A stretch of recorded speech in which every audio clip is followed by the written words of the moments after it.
একটা ওয়াজ দেওয়া শুরু করি, যদি আমার ওয়াজের গলা ভালো না, হ্যাঁ, এর গল্প আকারে বলছে। মানে একবার এক শয়তান, তার চিন্তা হয়েছে ভাই আমি ভালো হয়ে যাবো, মানে জিন শয়তান। তো একজন বুজুর্গান ছিল, ওনার কাছে গেছে, যা বলতেছে পীর সাহেব, আমি জিন মানুষ বা শয়তান টাইপের অ্যাক্টিভিটিস করি, আমি ভালো হইতে চাই, আপনি আমার এমন কিছু কাজ দেন যে কাজ নিয়ে আমি ব্যস্ত থাকবো, আর ধরেন আমার কাছে শয়তানি করার এক্সট্রা সুযোগ পাওয়া যাবে না। তো পীর সাহেব বললো একটা কাজ করো, তুমি 10 তলা একটা বাড়ি বানাও। তো পীর সাহেব ভাবছে যে এটা বানাইতে সময় লাগবে, তো তিনি এটা বসে বইলা অজু করতে গেছেন, অজু করে আইসে দেখেন 10 তলা বিল্ডিং রেডি। তো বলতেছে যে আমার কাজ দেন। তো পরে বলতেছে যে একটা কাজ করো, ওই সামনে বিশাল কয়েক কানি বা কয়েক শতক ক্ষেত আছে, এগুলারে তুমি মাটি টাটি কোপাই টোপাইয়া সারটার দিয়া চাষের জন্য তৈরি করো। এটা বলে তিনি ভাত খাইতে গেছে, জিন শয়তান এসে হাজির, হুজুর শেষ হয়ে গেছে। কিরে? এরপরে তিনি এটা বলতেছেন ওইটা বলতেছেন, এখন জিন পটপট পটপট করে আইসা ওনারা ঘুমাইতে দিচ্ছে না, ঘুমের মধ্যে ডাকতেছে এইটা হয়ে গেছে ওইটা হয়ে গেছে। তো পরে কয় আর তো কোনো কাজ নাই, যদি কোনো কাজ না থাকে আপনার ঘাড় মটকায় ফেলবো, কারণ আমার তো কাজ লাগবে। তো বাড়ির সামনে একটা কুকুর ছিল, এটা ল্যাঞ্জাটা আবার বেকা ছিল। তো সেই কুকুরটারে ল্যাঞ্জাটা দেখা তিনি বললেন যে একটা কাজ করে একটা হুসুঙ্গা বানাও, বানাইয়া কুকুরের ল্যাজটা সোজা করো। তো জিন ভাবছে এত কিছু কইরা ফেলছি, এটার কি কাজ? তো সে করছে কি, যে কুকুরের ল্যাজটারে বুদ্ধি করে ওই চুঙ্গার মধ্যে ঢুকাইয়া এই টান দিছে। তা দেখছে যে চুঙ্গার মধ্যে যখন ঢুকছে সোজা হয়ে গেছে, যেটা ছেড়া দিছে তখন দেখছে বাঁক হয়ে গেছে, আবার দিছে টান সোজা, আবার ছেড়ে দিছে বাঁক হয়ে গেছে। এইভাবে তো ভাই সময় শেষ হইতেছে, তার ল্যাঞ্জার সোজা হয় না। কয় বাপরে বাপ, এমন এক কাজ দিছে কেয়ামতের আগ পর্যন্ত এই কাজ মনে হয় আমার শেষ হবে না। কেন এই গল্পটা বললাম, মূল গল্প একটু পিছনে চলে গেল। ইরানের সরকার পতনের জন্য বা ইরানের যে রিপাবলিক অফ ইসলামের যে ক্ষমতাসীন সরকার আছে তাদেরকে পরিবর্তনের জন্য গেল কয়েকদিন আগে রাষ্ট্র জুড়ে কয়েক হাজার মানুষের মৃত্যু হইল, রাষ্ট্র উলট পালট হয়ে গেল, তারপরেও ইরান সরকার ঝুঁকে নাই। নানান ন্যারেটিভ, দেশ ছেড়া পালায় যাবে, মস্কো থেকে বিমান আসছে, সবকিছু করে ঝুঁকে নাই।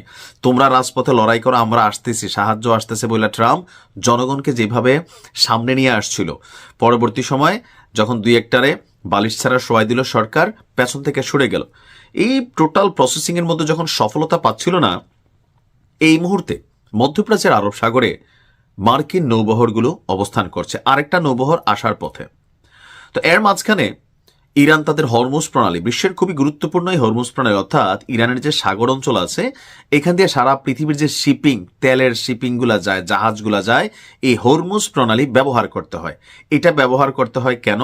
কারণ হচ্ছে অনেকগুলা দেশ এই রোডটা শর্টকাট ওয়েতে ব্যবহার করলে তাদের খরচ কমে।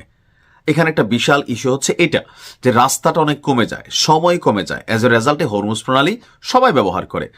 ইরান তাদের হরমুজ প্রণালীতে আকাশ সীমা বন্ধ করে দিচ্ছেন, এমনকি সেখানে তারা মহড়া চালাচ্ছেন, সমুদ্রের নিচে থাকা সুড়ঙ্গগুলোকে একের পর এক উন্মোচন করছেন, যেগুলো দেওয়া মিসাইল ছোড়া যাবে।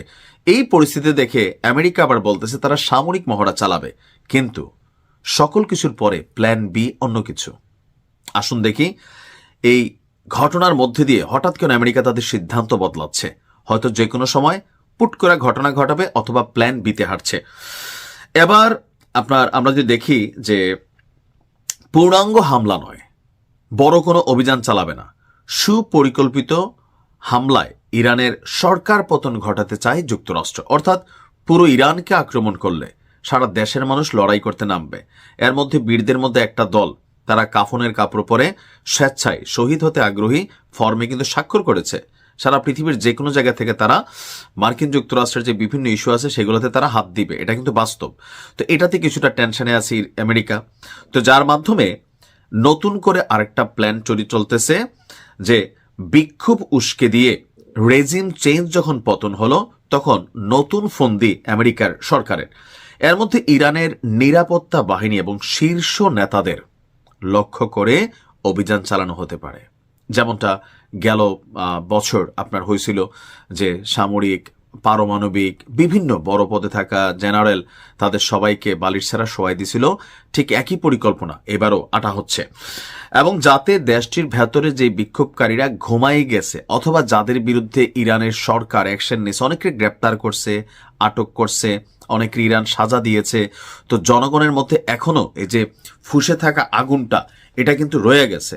প্লাস যারা এজেন্ট আছে, টাকা পয়সা, মেশিনারিজ, অনেক কিছুই কিন্তু এখানে আবারও ইনভেস্ট করতেছে, যে বাহির থেকে বড় যে কয়েকটা মাথা, যেমন ধরেন শেখ হাসিনা পালাই গেল, পুট করে আওয়ামী লীগের পতন হয়ে গেল। কেন? শেখ হাসিনাকে পুরো বাংলাদেশের আওয়ামী লীগ নিয়ে গেছে? না, নেতৃত্ব যখন মাইনাস হয়ে যায় তখন সিস্টেম আপনার ভাইব্রেশন করে ফেলে। তো এই কারণেই যেগুলো মাথা বিভিন্ন পোস্টের, সেই মাথাগুলোকে যদি ঘুম পাড়ায় দেওয়া যায়, বাকি আন্দোলন ঘুমায় যাবে, বিক্ষোভকারীরা সজাগ হবে, রাষ্ট্রের ভেতর আবারও সরকারি বেসরকারি সেনা বিভিন্ন জায়গাগুলোকে তারা টার্গেট করবে। পুরো ইরানের মধ্যে সরকারপন্থী বিপরীতপন্থী জনগণ সেনাবাহিনী মুখোমুখি হবে, একটা অস্থির পরিস্থিতি আবার তৈরি করবে। ট্রাম্প প্রশাসনের একাধিক সূত্রের প্রকাশে মানে বরাতে সেই এক প্রতিবেদনে এই পরিকল্পনা ফাঁস করেছে রয়টার্স।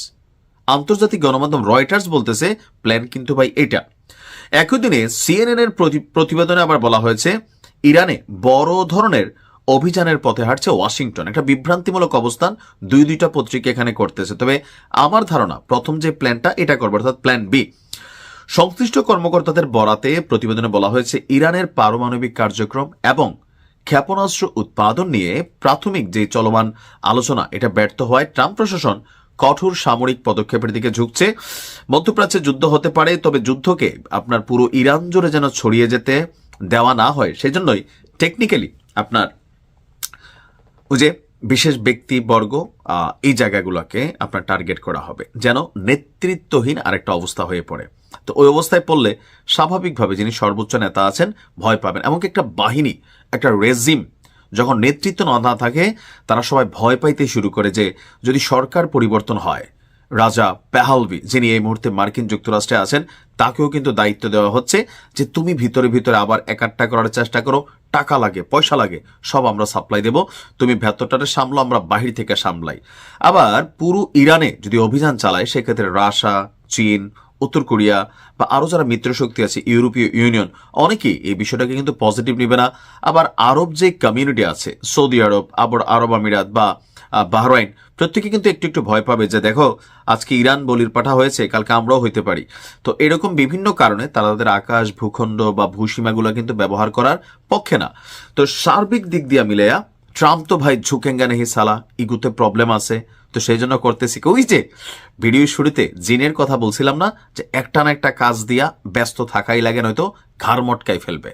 তো ট্রাম্প যতক্ষণ আছে মার্কিন যুক্তরাষ্ট্রের ক্ষমতায়, ইরানের জন্য একটা অশনি সময় হয়তো পার করতে হবে। এর আগের বার চেষ্টা করছিল কিন্তু পারে নাই, এইবারও আমি জানি না। সবচেয়ে বড় কথা হচ্ছে রাখে আল্লাহ মারে কে।